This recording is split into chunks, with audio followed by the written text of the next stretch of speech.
Si vous aimez le mystère, le paranormal, et que vous souhaitez en savoir plus sur les recherches en cours, eh bien restez avec nous sur Fréquence Évasion et découvrons ensemble en compagnie de scientifiques et de témoins les phénomènes que l'on dit surnaturels. Patience, c'est dans une poignée de minutes sur Fréquence Évasion. Fréquence Évasion. Fréquence Évasion. Dans quelques instants sur Fréquence Évasion, la clé du mystère, nous serons en compagnie d'une médium, Géraldine Garance. Nous parlerons de médiumnité, nous parlerons de l'accompagnement des décédés, nous parlerons également de la vie après la vie. À tout de suite. Radio Fréquence Évasion, le son de la Côte d'Azur.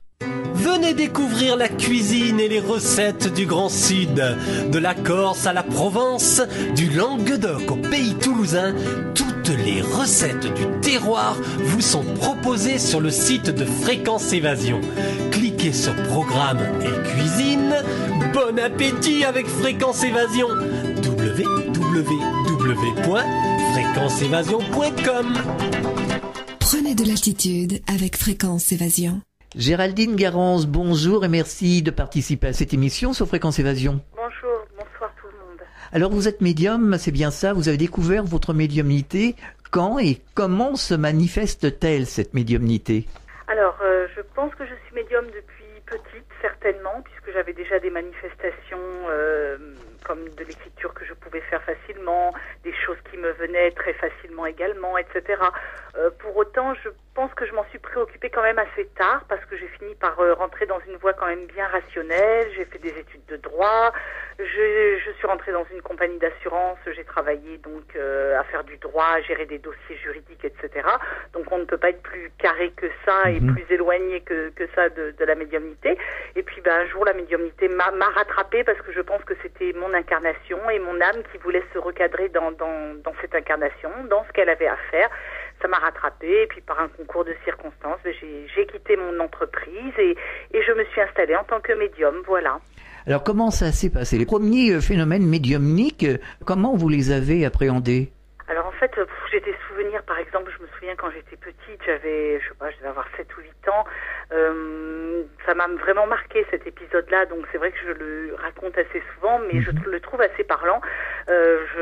Quand mes copines jouaient aux billes, et je savais sans jamais me tromper laquelle de mes copines allait gagner la partie de billes.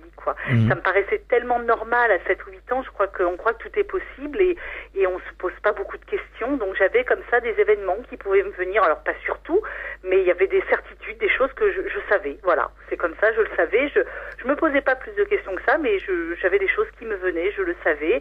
Après, quand j'ai été ado, j'ai commencé à faire les cartes, à tirer les cartes à mes copines, aux mères de mes copines, etc. Et c'est pareil, je comprenais pas pourquoi ce que je disais, ça se passait. Je me posais pas trop de questions à ce niveau-là, mais c'est vrai que je constatais que je prédisais des choses qui arrivaient, quoi. Donc je trouvais ça extraordinaire, mais et passionnant, surtout passionnant. Et après, il s'est passé d'autres phénomènes ? Oui, après en continuant, quand on était au lycée, on séchait les cours pour aller faire des tables tournantes avec les verres, des choses comme ça. Et c'est vrai que ça fonctionnait extrêmement bien, quoi. Et puis moi après je me suis mise aussi à l'écriture inspirée, écriture médiumnique ou écriture automatique. Il y a des petites nuances, mais bon, on regroupe tous le même sous le même terme. Et puis c'est vrai que moi je prends un stylo et tout de suite ça fonctionne. Après, je crois que j'étais pas encore tout à fait prête, qui fait que je devais capter des personnes plus ou moins du bas astral ou des choses comme ça, des personnes qui pouvaient être un peu malheureuses des fois. Tout ça, c'était pas forcément toujours évident. Mais voilà, l'écriture médiumnique, oui, ça fonctionne très très bien. Il faut pas le faire dans n'importe quelle condition, par contre, parce que moi j'ai de la chance, j'ai été protégée, j'avais ça à vivre, etc. Mais il faut voir avec qui on contacte, c'est ça qui est important, et il faut essayer de contacter au maximum les plans élevés, nos êtres de lumière, etc. Alors justement, comment se passe une séance d'écriture automatique ou inspirée Comment ça se passe ? Alors, autrefois, quand je dis autrefois, on va dire du temps d'Alan Kardec pour ceux qui connaissent, donc ça fait plus de 100 ans, etc. On faisait d'écriture automatique, ça se fait beaucoup moins aujourd'hui pourquoi. Alors je vais vous expliquer un petit peu la différence. L'écriture automatique, comme le nom le suggère, il fallait que l'entité, l'être de lumière ou l'entité, la personne décédée, investisse la matière pour faire bouger le stylo. Donc ça leur demandait une énergie phénoménale, ça ne se fait quasiment plus. Puisque bon, les entités, les êtres de lumière, les personnes décédées n'ont pas de corps physique dense, lourd, comme nous. Donc ça leur demandait vraiment une énergie considérable pour arriver à rentrer dans la matière et faire bouger le stylo. Donc ça ne se fait quasiment plus. C'était fastidieux et très fatigant tant pour le médium que pour l'entité qui était en contact. Ce qu'il se fait maintenant énormément, c'est l'écriture médiumnique ou écriture inspirée. C'est ce que j'ai fait moi, par exemple, pendant des années, par rapport au bouquin que j'ai écrit.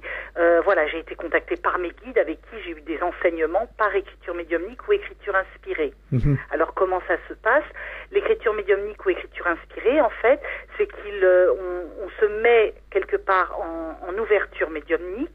Les êtres de lumière, puisque bon, moi je travaille avec les êtres de lumière, mais ça peut être aussi des entités, des personnes décédées. Mais bon, là pour parler des êtres de lumière, mais le principe est le même. Les êtres de lumière donc se mettent en contact avec nous, ils nous investissent, on va dire un petit peu, et ils se servent de notre psychisme, de notre cerveau, de nos mots, pour faire passer des messages, pour faire passer leurs idées. Donc on a les idées qui nous viennent en tête et on écrit au fur et à mesure les idées sans savoir forcément ce qu'on va écrire la phrase d'après, mais tout vient au fur et à mesure. On se sent rempli, plein d'idées qu'on note, qu'on couche sur papier, et quand ils ont fini, bien on sent bien qu'ils se retirent quelque part un petit peu de notre esprit et on se retrouve seul dans notre tête, c'est le cas de le dire, et puis il n'y a plus rien qui vient, quand on n'a plus rien en tête, voilà, le message est passé. Voilà, en gros, comment ça se passe. Alors, après, il peut y avoir, soit ça peut être notre écriture à nous, habituelle, soit ça peut ne pas être notre écriture, peu importe. Moi, en ce qui me concerne, je pouvais avoir... puisque j'écrivais des pages et des pages de cahiers, je pouvais avoir jusqu'à 10 écritures différentes. Au sein même d'une même phrase, des fois, ça changeait. Peu importe. Et d'autres personnes, ça va être toujours leur propre écriture. Moi, je sais que ça n'est jamais mon écriture.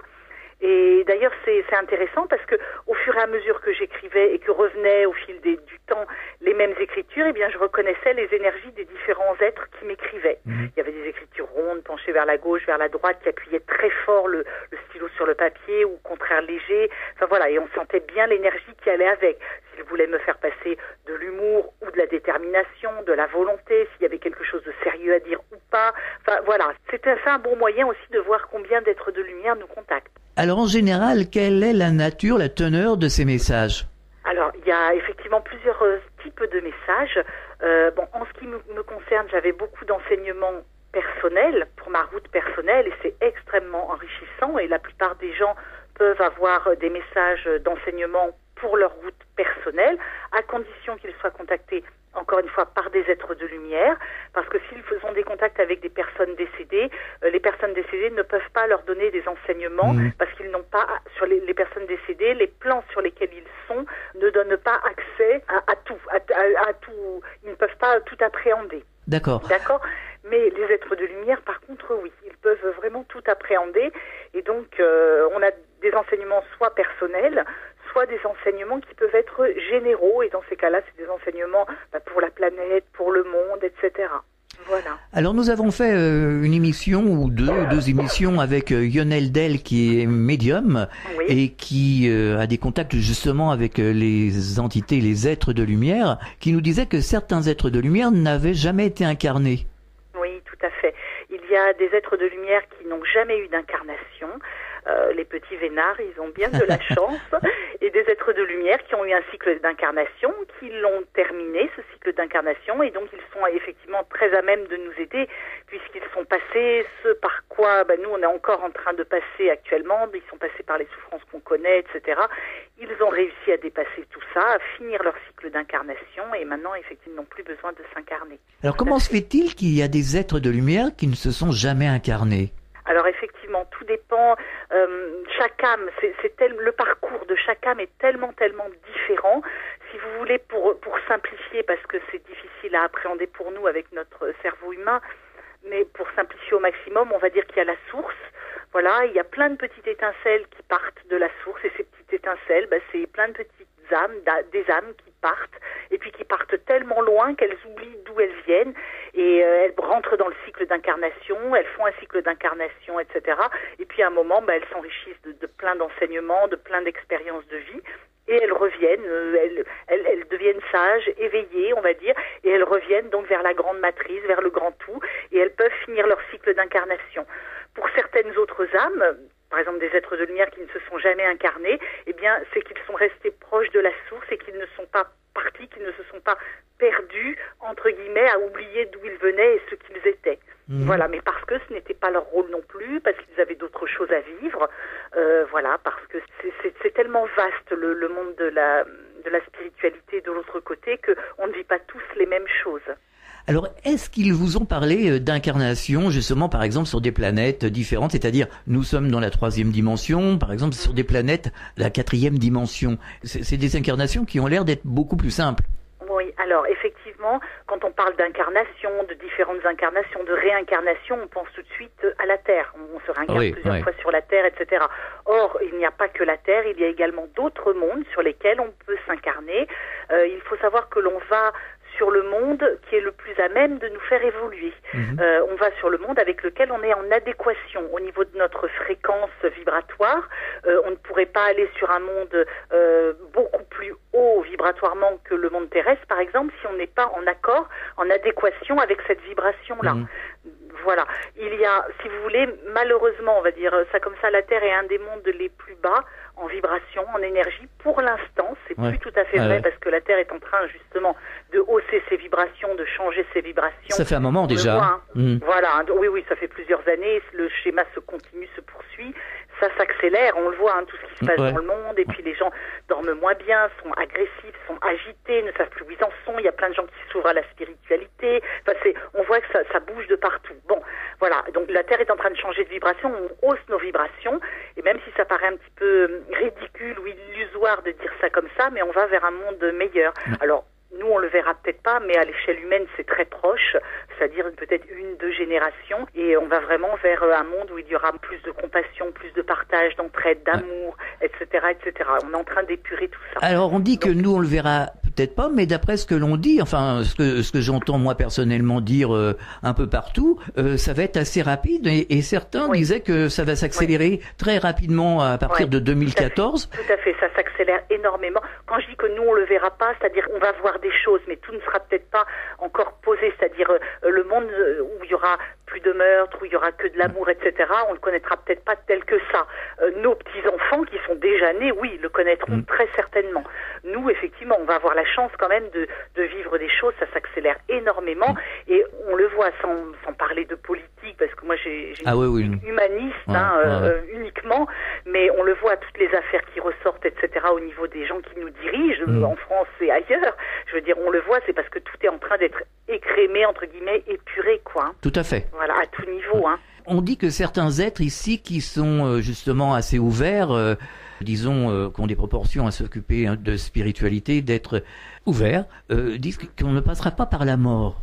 Que finalement, les corps vont se régénérer et on passera dans la 4e dimension sans passer par la mort. Alors, moi, je vois les choses un petit peu différemment. Enfin, je pense que tout se rejoint, mais qu'après, ce sont des termes ou des génériques qui sont peut-être utilisés différemment. Pour moi, c'est pas... Bon, la mort, de toute façon, on le sait, ce n'est pas la mort, c'est juste un passage d'un état à un autre. Je veux dire par la désincarnation. Voilà. Et donc, on a besoin d'épurer en passant d'un état à un autre. La vraie vie, si vous voulez, n'est pas sur Terre. Ici, on est sur un monde complètement illusoire. La vraie vie, elle est de l'autre côté lorsqu'on est en tant qu'âme désincarnée, qu'on n'est pas dans une incarnation avec une personnalité terrestre, qui change d'ailleurs à chaque incarnation. La vraie vie, elle est de l'autre côté. En tant qu'âme, on va sur le plan de conscience qui nous correspond, on continue à évoluer de l'autre côté. On peut donc aller s'incarner également dans d'autres mondes suivant notre état vibratoire, etc., etc. Donc, effectivement, lorsque la Terre va changer de vibration, on va monter de vibration, il est possible qu'on n'ait plus cette notion réellement de coupure avec la mort, avec le passage, avec les gens qui sont morts, etc. Puisque, en fait, les morts, ils nous paraissent morts, on ne les voit plus, tout simplement parce qu'ils vibrent différemment. S'ils vibraient à la lourdeur, on va dire, des énergies terrestres, ils nous apparaîtraient. Tous les mondes s'interpénètrent. Ils sont pas eux là-haut et nous en bas, comme on dit. Ils sont pas au ciel et nous en bas. C'est une question de fréquence. Ouais, Ouais, voilà, exactement. Une toupie qui a un petit cœur rouge sur la toupie, elle est arrêtée, on voit le petit cœur rouge, on fait tourner la toupie très vite, le petit cœur rouge existe toujours, mais on ne le voit plus parce que la toupie vibre, tourne différemment. Et pour les fréquences des personnes décédées, c'est la même chose. S'il vibrait à la hauteur des vibrations terrestres, il nous apparaîtrait. C'est parce qu'il vibre de façon beaucoup plus rapide et légère que nous. Nous sommes sur des énergies terrestres lourdes. C'est comme les rayons d'une roue de vélo. Voilà, exactement. C'est aussi une très belle image qu'on peut prendre comme la toupie, comme c'est exactement ça. Et effectivement, donc la Terre, en changeant de vibration, de dimension, on va changer la fréquence. Voilà. Et donc effectivement, peut-être que les mondes vont plus ou moins se mélanger. En tout cas, on va vers plus de médiumnité, ça c'est sûr. Quand je dis plus de médiumnité, c'est-à-dire que tout le monde sera plus ou moins médium, dans le sens qu'on saura et on écoutera notre intuition. Tiens, ce matin, je sais qu'il ne faut pas que je prenne la voiture, sinon je vais avoir un accident ou crever un pneu. Tiens, là, je sens qu'entre deux boulots, c'est celui-là qu'il faut que je prenne. Et on le saura, ce sera une évidence. On captera des choses, ce sera naturel. Voilà, on fera de la télépathie, on va vraiment hausser nos vibrations. Donc on n'aura finalement plus besoin de médiums comme moi, par exemple, pour servir d'intermédiaire, pour parler à son grand-père qui est décédé. Voilà, ce seront des choses qui deviendront naturelles. Il n'y aura plus de frontières, on va dire, de voiles entre les mondes. Ou plus comme maintenant, en tout cas. On marque une pause, on revient dans quelques instants. Vous écoutez Fréquence Évasion, Midi-Pyrénées, Languedoc-Roussillon, Provence, Côte d'Azur. La météo en France, dans notre grand sud. Quel temps fait-il en Midi-Pyrénées, Languedoc-Roussillon et Provence-Alpes-Côte d'Azur? Pour le savoir, cliquez sur Météo.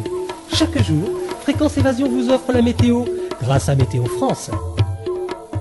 Radio Fréquence Évasion, Principauté de Monaco, Grand Sud. Nous sommes de retour, c'est la dernière partie de la clé du mystère sur Fréquence Évasion. Nous sommes toujours en compagnie de Géraldine Garance et nous parlons de médiumnité. Alors justement, certaines personnes nous disent que, notamment dans certaines émissions de radio, on en parle, ou de télévision, très peu, mais enfin, on laisse filtrer quelques informations. Beaucoup de gens seraient de plus en plus médiums et vivraient des expériences depuis là quelques années, depuis même... ça s'accélère très rapidement. Ah oui, tout à fait. Moi, je le vois. J'ai l'habitude, j'organise par exemple des stages de médiumnité depuis plusieurs années, donc j'ai quand même un sacré recul parce que j'ai vu passer du monde dans mes stages.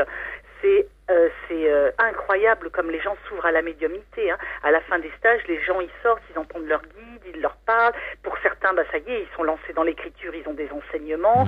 Pour d'autres, ils sont contactés parce qu'on leur demande de poser des énergies pour la Terre, etc. Enfin, c'est incroyable comme ça s'accélère. Et les gens s'ouvrent et sont de plus en plus médiums. Et je crois qu'il faut le dire, il faut arrêter d'avoir une espèce de monopole de la médiumnité où c'est simplement quelques élus qui ont le don de Dieu ou je sais pas quoi. Rien n'est plus faux. Il y a des gens qui sont plus ou moins médiums, il y a des degrés divers de médiumnité, d'accord, mais ça peut se développer, vraiment ça peut se développer et on va vers ça, on va vraiment tous vers ça. Je vous dis, il faut le voir, maintenant on va avoir un médium, on va voir son médecin ou son psychologue, les gens sont en demande, les gens cherchent, les gens s'ouvrent, il leur arrive des aventures extraordinaires et puis je vous dis, moi je le vois, les stages que je fais, tout ça, les gens s'ouvrent, c'est incroyable et les stages sont pleins, c'est bien que les gens sont en demande, en recherche et qu'ils répondent à un appel quelque part. Moi-même, le soir, quand je ferme les yeux, je vois des visages passer, donc... Bien sûr, voilà, oui, tout à fait, mais ça s'ouvre, et c'est des aptitudes, pour moi, ça n'a rien de magique ou d'extraordinaire, ce sont des aptitudes qui sont naturelles. C'est naturel, on utilise combien 20-25% de notre cerveau, donc le médium, peut-être qu'il utilise un petit pourcentage de plus, parce qu'il modifie son état de conscience, il fait peut-être plus vibrer ou travailler la glande pinéale, voilà, tout simplement, mais je pense qu'il y a une magie chimique, on va dire, au niveau du cerveau qui fait qu'on modifie l'état de conscience, qu'on a un état éveillé, qu'on capte des choses, qu'on hausse nos vibrations pour capter des énergies plus légères que les nôtres sur Terre, tout simplement. Et ça, tout le monde peut le faire, je pense, avec de l'entraînement.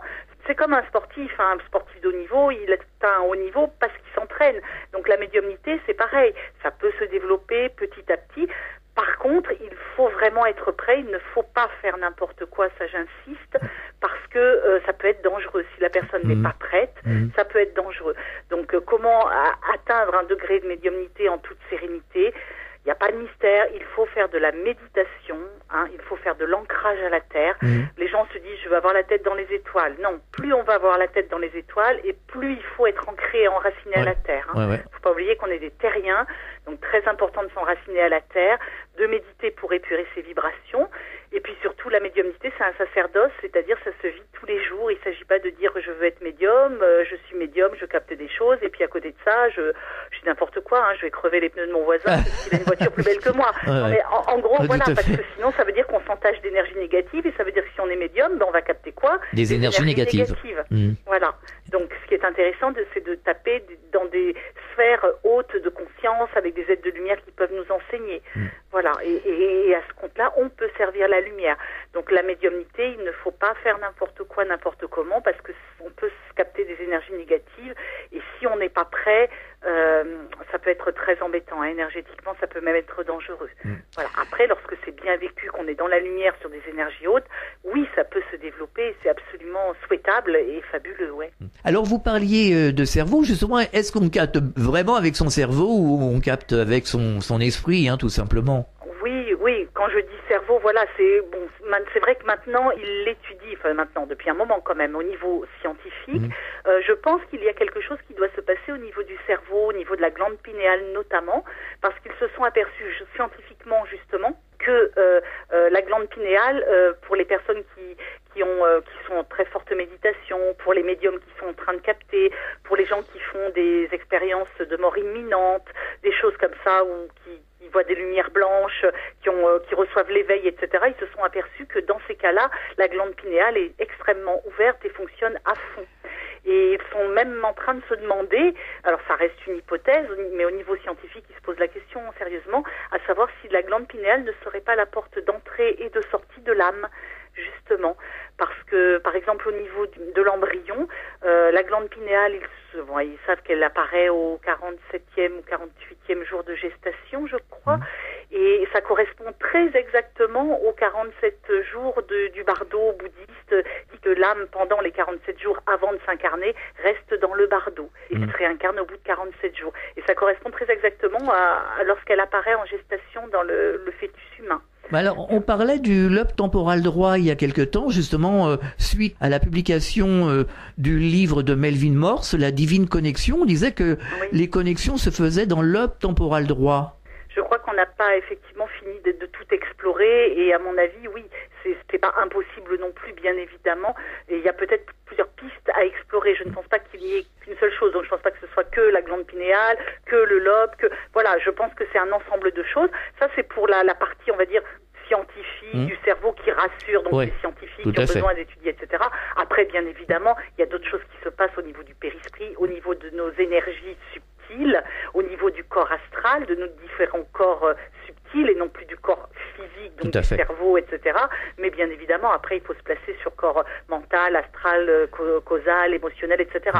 C'est essentiellement avec le corps astral, je pense, que l'on capte les choses, puisque c'est notamment avec le corps astral que l'on part se balader la nuit, lorsqu'on fait des sorties astrales, justement. On part avec le corps astral, et on en fait tous. Hein. Il y en a qui ont la chance de s'en souvenir, mais la plupart on s'en souvient pas. Voilà, on part avec le corps astral, on va se ressourcer, on en a besoin, et voilà. Donc ça se passe, je pense, au niveau des corps subtils surtout, hein, la médiumnité après. Hein.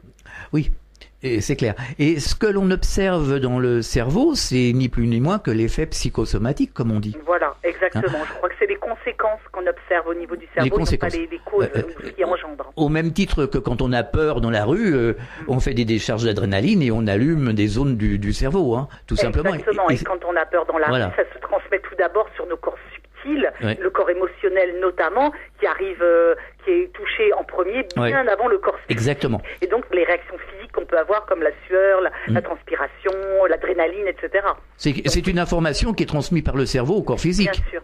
Voilà.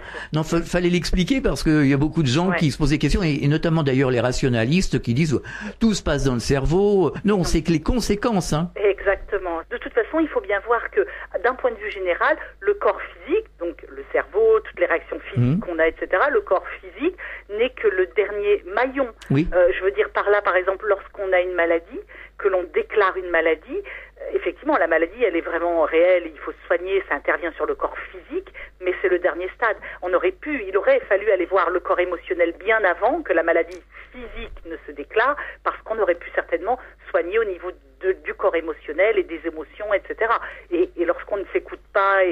le corps émotionnel s'amoindrit, s'étiole, etc. Et puis, pof, le corps physique finit par déclarer réellement cette fois la maladie. Mais c'est le dernier stade, le corps physique. Ouais. C'est ce que Jacqueline Bousquet essayait de nous expliquer avec les champs informationnels. Tout à fait. Et Régis et Brigitte Dutheil. Oui, tout se recoupe. Après, il y a des termes différents. Tout ça, c'est générique, mais c'est vrai que les enseignements que l'on a par les êtres de lumière se recoupent tous, finalement. Tout à fait. Alors, vous entrez en contact avec les êtres désincarnés, je veux dire des décédés. Comment se passent les contacts avec les disparus, qui ne sont pas disparus finalement? Alors, de plusieurs façons, ça dépend comment ils s'imposent. Moi, je les vois. Je les vois la plupart du temps en vision intérieure, c'est-à-dire que je ne les vois pas physiquement comme je verrais quelqu'un qui est en face de moi, assis en face de moi.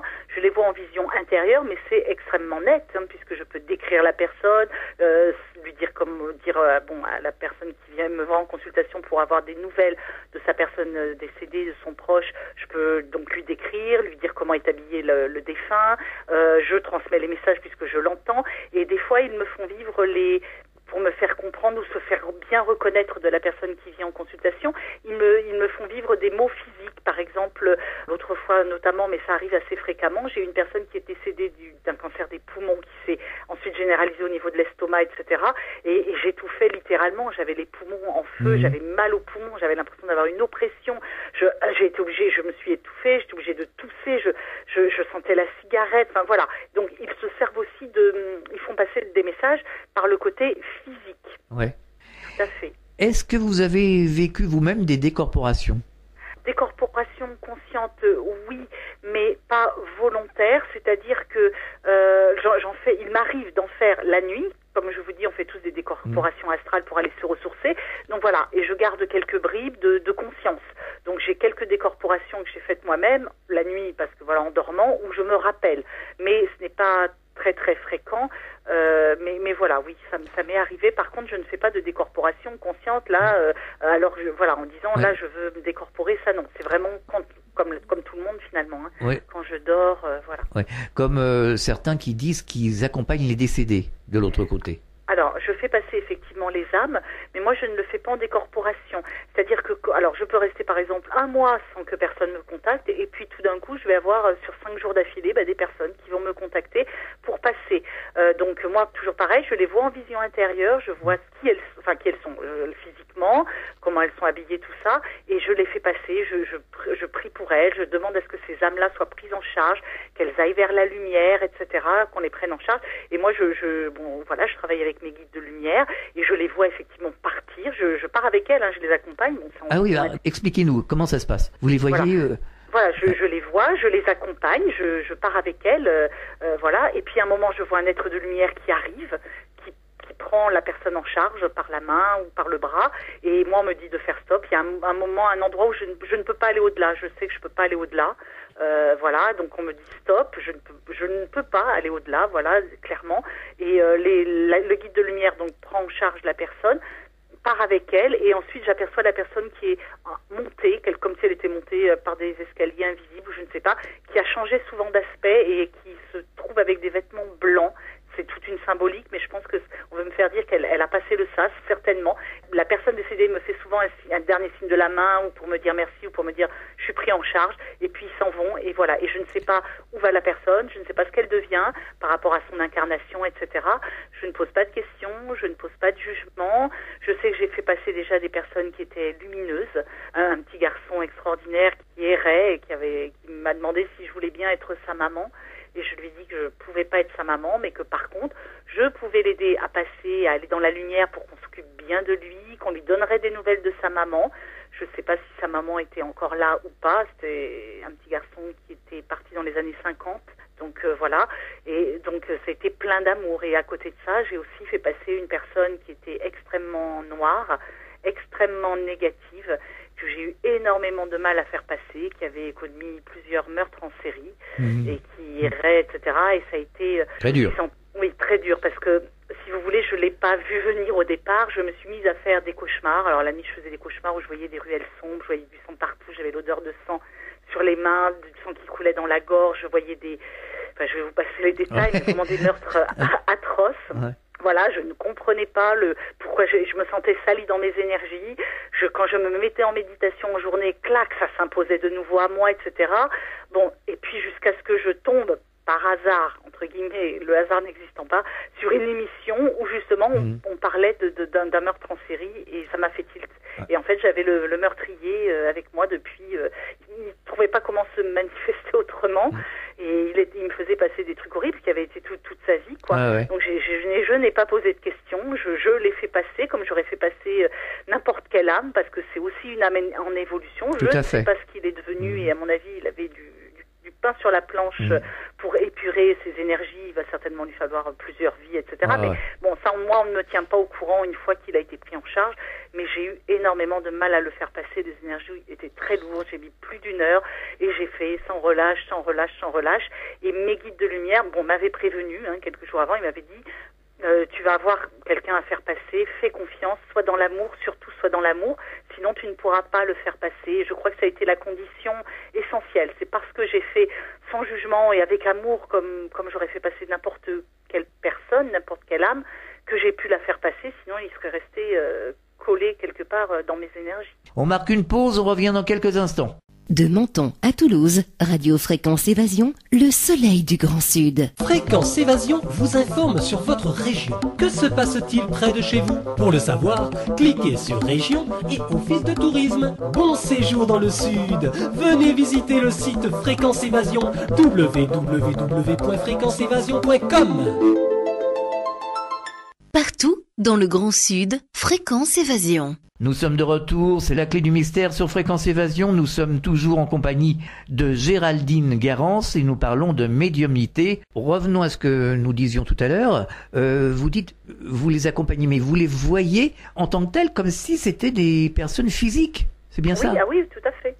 Et vous voyez tout ce qui se passe sous le cheminement, comme si vous voyez un écran de télévision, quoi. Oui, voilà, c'est ça. Tout à fait. Voilà, tout à fait.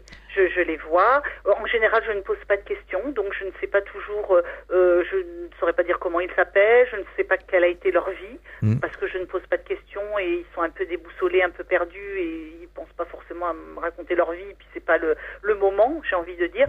Donc je les fais simplement passer, je vois comment ils sont habillés, je le ressens tout de suite, si ce sont des énergies, des âmes positives ou non. On voit s'ils sont habillés un peu de noir, cadavérique, ou s'ils sont lumineux, ou s'ils sont entourés de lumière, je le pressens tout de suite. Mais après, voilà, et je vous dis, on ne me tient pas au courant de ce qu'ils deviennent et quelle est leur évolution. Je sais qu'il y a un seuil au-delà duquel il y a une porte que je ne peux pas franchir. Vous a-t-on délivré des messages sur la réincarnation? Oui, mes guides me parlent souvent de réincarnation, ou m'en ont parlé, et j'ai moi-même des rémanences de vie antérieure. Oui, que j'ai revécu, ce sont des souvenirs. Donc oui, la réincarnation existe pour moi. J'ai mes preuves, parce que je ne peux pas me renier avec tous les souvenirs que j'ai en moi. Et oui, mes guides me parlent de réincarnation. Ça fait partie du cycle de la vie. Et je dirais même, heureusement que la réincarnation existe, parce que si on n'avait qu'une seule chance de faire une vie et qu'on se rate, ce serait bien triste. Heureusement qu'on a droit à l'erreur, qu'on a le droit de se parfaire, le droit d'avoir plusieurs expériences de vie, le droit d'évoluer à son rythme, parce qu'on n'est pas obligé tout le temps de foncer la tête dans le guidon et de réussir toutes ses vies. Ah, bien sûr. Donc oui, ça fait partie du choix de l'âme, et je trouve que c'est bien, ouais. D'ailleurs, Nicole Dron, vous connaissez Nicole Dron? Nicole, qui oui, a vécu, je la connais de nom. Qui a vécu une expérience de mort imminente, une NDA, ou une EMI, comme on veut. Voilà, tout dépend des termes que l'on emploie. Si c'est anglais ou français. Tout à fait. Donc, on lui a fait voir ses précédentes incarnations, quelques-unes de ses précédentes incarnations, et on lui a fait voir aussi sa prochaine incarnation. Ce qu'elle aurait à faire dans sa prochaine incarnation, et elle a mesuré l'ampleur du travail. Elle a dit, mais c'est un travail colossal.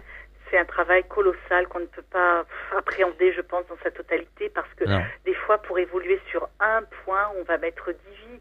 Par exemple, pour évoluer sur la jalousie ou l'orgueil, n'importe quoi, on va peut-être mettre 10 vies à épurer ce négatif objectif-là par rapport à l'orgueil. Si c'est pas Donc, plus. c'est un travail, ouais. Il y en a qui patinent aussi. Hein. Et oui, il y en a qui prennent des chemins de traverse et d'autres qui vont en ligne droite. Donc, c'est pas qu'il y a de bons élèves et de mauvais élèves, mais voilà, il y en a qui prennent leur temps et il y en a qui prennent en ligne droite et qui finalement épurent beaucoup plus vite que d'autres. Peu importe, le principal, c'est qu'on arrivera tous, au bout du compte, à la même évolution. C'est cela qui compte et c'est cela qu'il faut voir. Alors, est-ce que vous avez eu des messages sur le but ultime de la vie, c'est-à-dire arriver en fin de cycle, en fin de réincarnation? Est-ce qu'on vous a donné des informations concrètes? Alors, je crois que c'est tellement vaste que ce n'est pas appréhendable pour nous. Moi, les informations qu'on m'avait données, c'est que, je vais peut-être un peu plomber l'ambiance, mais lorsqu'on finit son cycle d'incarnation, on est loin d'avoir fini d'évoluer. Ouais. D'accord, on continue à évoluer, on n'est plus obligé de s'incarner. C'est pas une obligation d'ailleurs, on n'a plus intérêt à s'incarner si on peut le voir comme ça. Mais par contre, on continue son évolution de l'autre côté. Et l'évolution, on tend toujours vers le grand tout, on tend toujours vers le perfectionnisme entre guillemets, bien que le terme soit pas exact. On tend toujours vers l'évolution, vers la lumière. On n'en finit jamais d'évoluer. Je crois qu'on ne peut pas l'appréhender. Je crois que ça nous dépasse un petit peu. Et il vaut mieux pas parce que je crois qu'on serait un peu découragé d'avance. Ouais. Et puis finalement, quelque part, c'est le mouvement perpétuel, c'est le mouvement de la vie. Oui, exactement. Ce qu'il faut voir, c'est que le temps n'existe pas. C'est ça qu'on a du mal à comprendre parce que nous, sur Terre, on a une impression de temps qui passe, linéaire, sur une ligne avec le passé, le présent, le futur. Bon, voilà. Et en fait, rien n'est plus faux. On est dans l'illusion parce que le temps n'existe pas. C'est pour ça, d'ailleurs, que de l'autre côté, ils ont énormément de mal à dater, à nous dire les choses.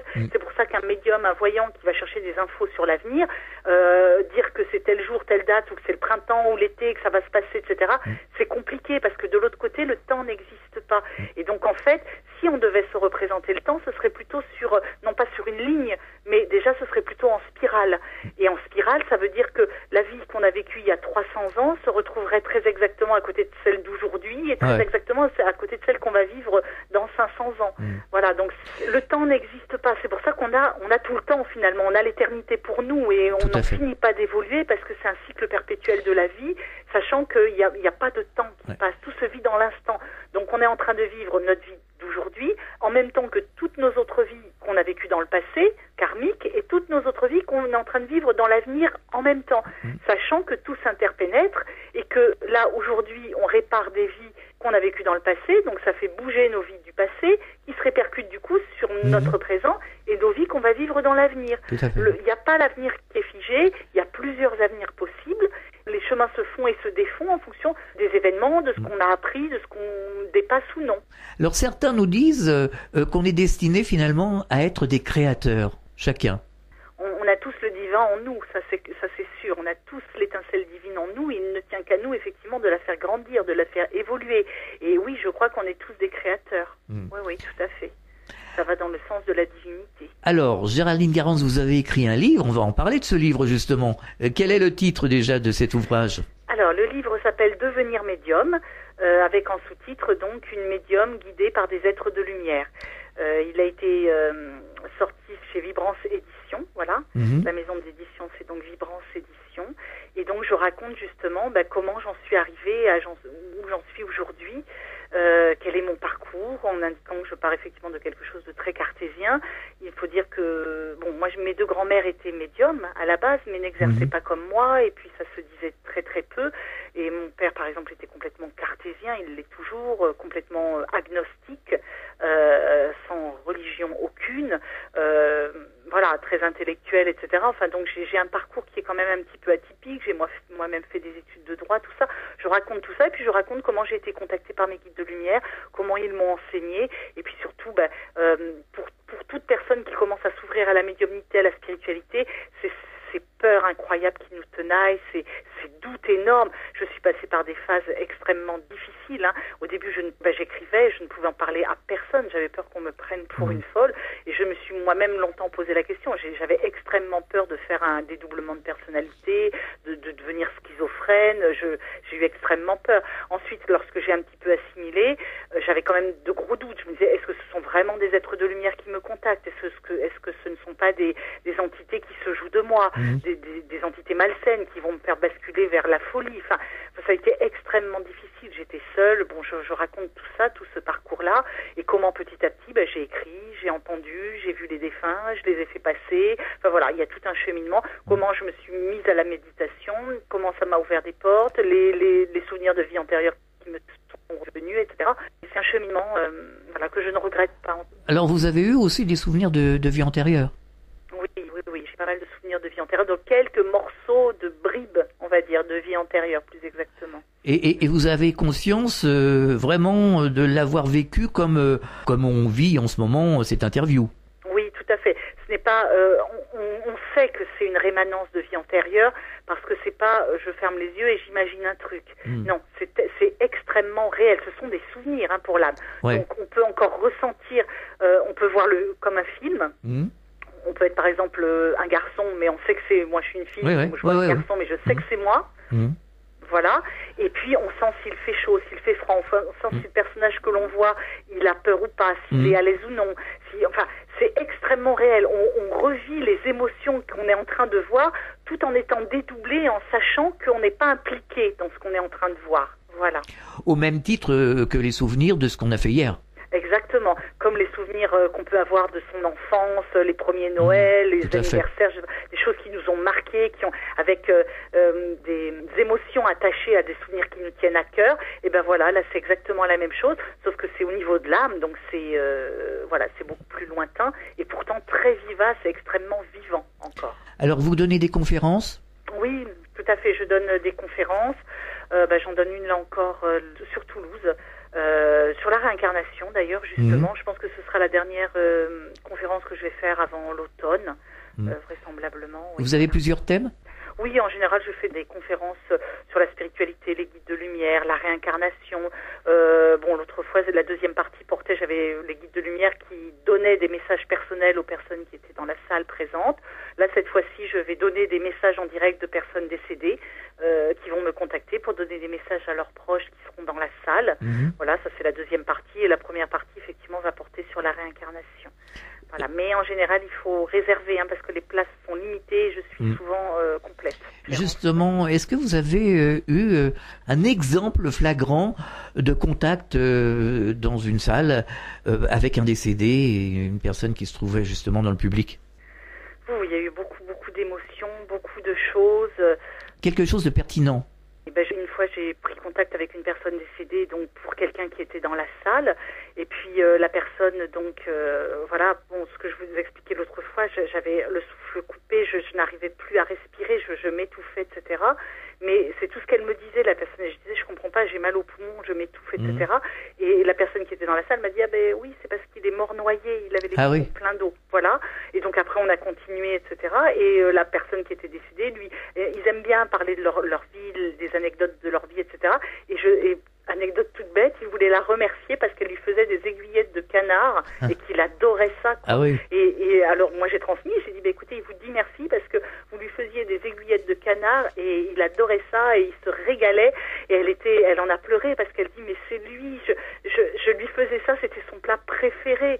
Donc c'était très émouvant, voilà. Donc c'est des petites anecdotes mais qui pour les personnes est chère en leur cœur, quoi. Tout à fait. Est-ce que vous avez un message adressé aux auditeurs pour terminer? Alors donc effectivement on va vers plus de médiumnité, vers plus d'ouverture spirituelle, les temps sont là quelque part et donc il faut impérativement vous faire plus confiance. Si vous voulez développer votre médiumnité et votre ouverture de conscience tout simplement vers la spiritualité, etc., il faut faire confiance dans la petite lumière que vous avez en vous, qu'il faut faire grandir. C'est vraiment vous aimez mieux, vous aimez plus. Vous êtes l'être le plus important pour vous. Voilà, c'est important. Ne pas se négliger, ne pas s'oublier. La spiritualité commence par cela. Après, il ne s'agit pas d'aller écraser tout le monde, d'être égoïste et tout ça. Non, ça n'a rien à voir. C'est simplement se préserver, s'aimer pour pouvoir vivre en harmonie avec les autres. Donc être dans des vibrations hautes et pouvoir ouvrir sur plein de choses. Et éviter d'avoir peur. Exactement. Les peurs, ça se gère au quotidien, petit à petit. Les doutes, c'est pareil. On a un mental tous qui est très fort, qui cadenasse tout. Et c'est apprendre à désapprendre. Voilà, c'est accepter de se dire, mince, finalement, la pomme qui tombe avec Newton, et si c'était faux, on m'a inculqué ça. Mais voilà, je prends un truc extrême exprès pour dire que tout est possible et qu'il faut ouvrir son esprit différemment. Et la peur se gère petit à petit, petit pas par petit pas. Et surtout ne pas faire n'importe quoi dans la médiumnité, rester bien centré dans des énergies hautes pour pouvoir s'ouvrir à la spiritualité en toute sérénité. Et sortir du formatage habituel. Et voilà, sortir du formatage habituel. Et donc ça va jusqu'à « je ne crois plus que la pomme de Newton tombe ». Voilà, pourquoi elle tomberait, on me l'a appris, voilà, c'est une évidence. Et si c'était faux? Je caricature bien évidemment, mais voilà, ne plus être dans le formatage. Tout est possible. Et plus vous penserez que tout est possible, et tout va devenir possible. Tout à fait. Alors on peut vous retrouver sur Internet? Oui, alors j'ai un site www.toulouse-voyance.fr et j'ai également un site à la demande de mes guides de lumière, un Facebook, sur lequel je poste, comme mon site d'ailleurs, plein de pensées, d'articles que me dictent mes guides de lumière sur la spiritualité, la médiumnité, la façon d'être, sur plein de choses qui permettent d'ouvrir à la spiritualité. Alors, rappelez-nous le titre de votre livre. Oui, donc c'est Devenir médium, une médium guidée par des êtres de lumière, chez Vibrance Éditions. Géraldine Garance, merci d'avoir participé à cette émission à la clé du mystère sur Fréquence Évasion. Au revoir et à bientôt. Oui, merci à vous de m'avoir reçu. Au revoir. Fréquence Évasion.